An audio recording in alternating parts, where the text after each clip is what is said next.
ప్రస్తుతం team India cricket fans కి అదిరిపోయే న్యూస్ అందింది.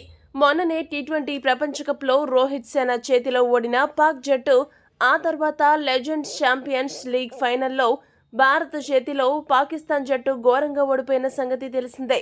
అది మరొక ముందే పాకిస్తాన్ కి మరో షాక్ తగిలింది. శ్రీలంక వేదికగా జరుగుతున్న ఆసియా కప్ లో భారత మహిళల జట్టు పాకిస్తాన్ జట్టును చిత్తు చేసింది. తొలి మ్యాచ్లో పాక్తో తలబడిన భారత మహిళా జట్టు ఈ మ్యాచ్లో గెలిచి ఆసియా కప్ టోర్నీలో బోని కొట్టింది. భారత బౌలర్ల దెబ్బకు పాక్ బ్యాటర్లు బిక్కమొహం వేసి పెవిలియన్కు క్యూ కట్టారు. కేవలం 108 పరుగులకే పాకిస్తాన్ మహిళల జట్టు ఆల్అవుట్ అయింది. అదే సమయంలో 5.5 ఓవర్లు మిగిలి ఉండగానే 7 వికెట్ల తేడాతో టీమిండియా జట్టు ఘన విజయం సాధించింది. ఇక ఈ మ్యాచ్ హైలైట్స్ విషయానికి వస్తే, డంబుల్లా వేదికగా పాకిస్తాన్తో జూలై 19వ తేదీన భారత జట్టు తలపడింది. టాస్ గెలిచి బ్యాటింగ్ ఎంచుకున్న పాకిస్తాన్ జట్టు రెండో ఓవర్ నుంచే పెవిలియన్కు క్యూ కట్టింది. పాకిస్తాన్ ఇన్నింగ్స్ గమనిస్తే ఆ జట్టులో ఏ ఒక్క క్రికెటర్ కూడా 25కు మించి స్కోర్ చేయలేదు. 20 పరుగులు దాటి చేసింది కూడా కేవలం 3 ఆటగాళ్లు మాత్రమే కావడం గమనార్హం. అమీన్ 25 పరుగులు, తుబా హసన్ 22 పరుగులు, ఫాతిమా సనా 22 పరుగులతో టాప్ స్కోరర్లుగా నిలిచారంటే మన బౌలర్లు ఎంత గొప్పగా బౌలింగ్ చేశారో అర్థమవుతుంది.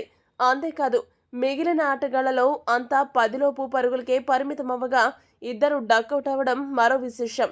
టీమిండియా బౌలింగ్లో దీప్తి శర్మకు 3 వికెట్లు దక్కగా రేణుకా సింగ్, పూజా వస్త్రాకర్, శ్రేయాంక పాటిల్ తలో 2 వికెట్లు సాధించారు. రాధా యాదవ్ ఒకరిని రన్అట్ చేసి అదరగొట్టింది. అనంతరం బ్యాటింగ్కు దిగిన భారత్ 14.1 ఓవర్లలో కేవలం 3 వికెట్లు నష్టపోయి లక్ష్యాన్ని ఛేదించింది. భారత ఓపెనర్లు షఫాలి వర్మ 40 పరుగులు, స్మృతి మందన 45 పరుగులు చేసి మంచి ఆరంభాన్నిచ్చారు. అయితే వన్డౌన్లో వచ్చిన దయాలన్ హేమలత 14 పరుగులు చేసి నిరాశపరిచిన చివర్లో హర్మన్ ప్రీత్ కౌర్ 5 పరుగులు, జెమిమా రోడ్రిగ్స్ 3 పరుగులు చేసి భారత్ను విజయ తీరాలకు చేర్చారు. ఈ విజయంతో భారత జట్టు పాయింట్స్ టేబుల్లోని గ్రూప్ ఏలో 2 పాయింట్లు సాధించడమే కాకుండా +2.294 నెట్ రన్ రేట్తో మంచి శుభారంభాన్ని దక్కించుకుంది. ఈ వీడియో కనుక మీకు నచ్చినట్టయితే లైక్, షేర్, కామెంట్ చేయండి. మరిన్ని స్పోర్ట్స్ అప్డేట్స్ కోసం మా ఛానల్ సబ్స్క్రైబ్ చేసుకోండి.